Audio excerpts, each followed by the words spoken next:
Hi all, അസ്സലാമലൈക്കും. Welcome back to Silna's kitchen. ഇന്നത്തെ recipe ഭയങ്കര വെറൈറ്റി ആയിട്ടുള്ള നല്ല ടേസ്റ്റി ആയിട്ടുള്ള ഒരു അടിപൊളി ഈവനിങ് സ്നാക്സിൻ്റെ റെസിപ്പിയാണ്. കുട്ടികൾക്കും വലിയവർക്കൊക്കെ ഒരുപാട് ഇഷ്ടമാവുന്ന ഒരു നല്ല ഐറ്റമാണ്. എന്തായാലും ഒന്ന് ട്രൈ ചെയ്ത് നോക്കണം. ഭയങ്കര ടേസ്റ്റിയാണ്. അതുപോലെ തന്നെ നല്ല സിമ്പിളായിട്ട് തയ്യാറാക്കി എടുക്കാൻ പറ്റുന്നതാണ്. ചവ്വരിയും അവലും വെച്ചിട്ടാണ് ഇത് തയ്യാറാക്കി എടുക്കുന്നത്. പുറം ഭാഗം നല്ല ക്രിസ്പിയും അകം നല്ല സോഫ്റ്റും ആയിട്ടിരിക്കുന്ന ഒരു അടിപൊളി ഐറ്റമാണ്.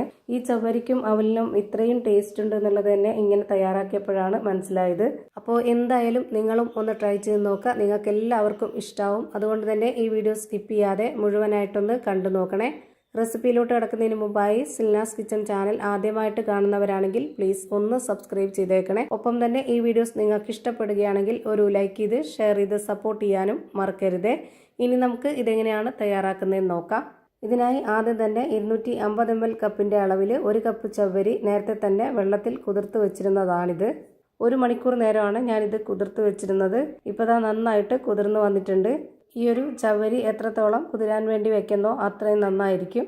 അതിൻ്റെ വെള്ളം എല്ലാം ഊറ്റിക്കളഞ്ഞിട്ടാണ് ഞാനിപ്പോൾ എടുത്തിട്ടുള്ളത്. ഇനി ഇതിലേക്ക് അവലിട്ട് കൊടുക്കാം. ഞാനിവിടെ 250 ml കപ്പിൻ്റെ അളവിൽ 1.5 കപ്പ് അവലിട്ട് കൊടുക്കുന്നുണ്ട്. വെള്ള അവലാണ് എടുത്തിട്ടുള്ളത്. ഏത് അവലായിരുന്നാലും കുഴപ്പമൊന്നുമില്ല. ഏത് അവലായിരുന്നാലും ഇതേ അളവിൽ തന്നെ എടുക്കാൻ വേണ്ടി നോക്കുക.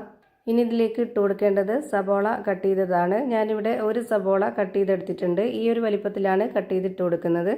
ഇനി ഇതിലേക്ക് ഓരോരുത്തരുടെയും എരിവിനനുസരിച്ചുള്ള പച്ചമുളകും ഉണക്കമുളകും ഇട്ട് കൊടുക്കാം. ഞാനിവിടെ 3 എണ്ണം വെച്ചാണ് കട്ട് ചെയ്തിട്ട് കൊടുക്കുന്നത്. വളരെ ചെറുതായിട്ടാണ് കട്ട് ചെയ്തെടുത്തിട്ടുള്ളത്.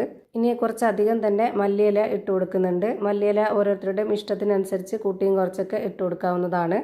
ഇനി കുറച്ച് കറിവേപ്പിലയും കൂടെ ഇട്ട് കൊടുക്കാം. ഈ ഒരു മല്ലിയിലയും കറിവേപ്പിലയൊക്കെ കുറച്ച് അധികമായിട്ട് ഇട്ട് കൊടുത്തിരുന്നാൽ പ്രത്യേകിച്ച് നല്ല ടേസ്റ്റ് ആയിട്ട് കിട്ടും. ഇനി ഇതിലേക്കൊരു 1/4 സ്പൂൺ അളവിൽ പെരിഞ്ജീരകപ്പൊടി, ഗരം മസാലപ്പൊടി, മഞ്ഞൾപ്പൊടി, പിന്നെ മുളക് പൊടി ഞാനിതിലേക്ക് 1/2 സ്പൂൺ അളവിലാണ് ഇട്ട് കൊടുക്കുന്നത്. ഓരോരുത്തരുടെയും എരിവിനനുസരിച്ചുള്ളത് ഇട്ട് കൊടുക്കാം. പച്ചമുളകും ഉണക്കമുളകും 3 എണ്ണം വെച്ചിട്ട് ഇട്ട് കൊടുത്തത് തന്നെ അത്യാവശ്യം നല്ല എരിവുണ്ടാവും. അതുകൊണ്ടാണ് ഞാൻ 1/2 സ്പൂൺ അളവിൽ മുളക് പൊടി ഇട്ട് കൊടുത്തിട്ടുള്ളത്. ഇനി ആവശ്യത്തിനുള്ള ഉപ്പിട്ട് കൊടുത്തതിന് ശേഷം ഇത് കൈവച്ചിട്ട് നന്നായിട്ടൊന്ന് മിക്സ് ചെയ്തിട്ടെടുക്കാം. ഇതുപോലെ മിക്സ് ചെയ്ത് കൊടുത്തുകൊണ്ടിരിക്കുമ്പോഴാണ് ഞാൻ ഒരു കാര്യം ഓർത്തത്. വെളുത്തുള്ളിയും ഇഞ്ചിയും ചതച്ചത് ഇട്ട് കൊടുത്തിട്ടുണ്ടായിരുന്നില്ല. അപ്പോൾ അതുകൂടി ഒന്ന് ഇട്ട് കൊടുക്കാം. ഇത് രണ്ടും കൂടെ ഒന്നിച്ച് ചതച്ചത് കൊണ്ട് തന്നെ നമുക്കിത് 1 സ്പൂൺ അളവിൽ ഇട്ട് കൊടുക്കാം. ഇനി നമുക്ക് വീണ്ടും നന്നായിട്ടൊന്ന് കുഴച്ചിട്ടെടുക്കണം. ഇത് ചവരി നന്നായിട്ട് കുതിർന്ന് വന്നതുകൊണ്ട് തന്നെ നല്ല നനവായിട്ട് ഇരിപ്പുണ്ടാവും. അത് തന്നെ മതി. പിന്നെ അതിലേക്ക് വെള്ളത്തിൻ്റെ ആവശ്യമൊന്നും വരുന്നില്ല.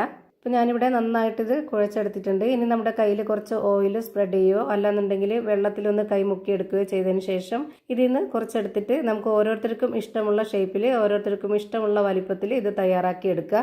ഇതുപോലെ പരന്ന ഈ ഒരു ഷേപ്പിലാണെന്നുണ്ടെങ്കിൽ നമുക്ക് പ്രത്യേകിച്ച് ഉള്ളൊക്കെ വേവാൻ വേണ്ടിയിട്ട് ഒരുപാട് സമയമൊന്നും എടുക്കില്ല. അല്ലാന്നുണ്ടെങ്കിൽ പെട്ടെന്ന് വെന്ത് കിട്ടില്ല. അതിൻ്റെ അകമൊക്കെ വേവാനായിട്ട് സമയമെടുക്കും. അപ്പോൾ ഞാനിവിടെ ഈ ഒരു വട ഷേപ്പിലാണ് റെഡിയാക്കി എടുക്കുന്നത്. ഇതേപോലെ തന്നെ എല്ലാം ചെയ്തെടുക്കുന്നുണ്ട്.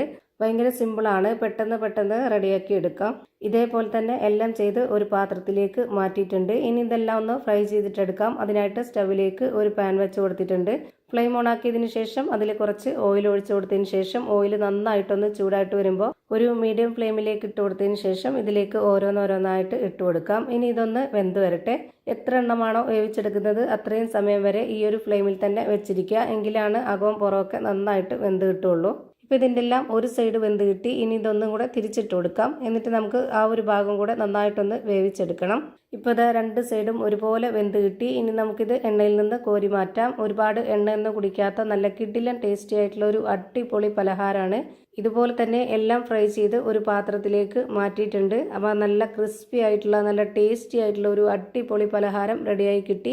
ഇതിൻ്റെ അകം എങ്ങനെയാണ് ഇരിക്കുന്നതെന്ന് അറിയാനായിട്ട് ഞാനിതൊന്ന് പൊട്ടിച്ച് കാണിക്കുന്നുണ്ട്. അപ്പോൾ ഇത്രയേ ഉള്ളൂ ഇന്നത്തെ വീഡിയോ ഇഷ്ടമായാൽ ലൈക്ക് ചെയ്യാനും കമൻറ്റ് ചെയ്യാനും ഷെയർ ചെയ്യാനും മറക്കരുത്.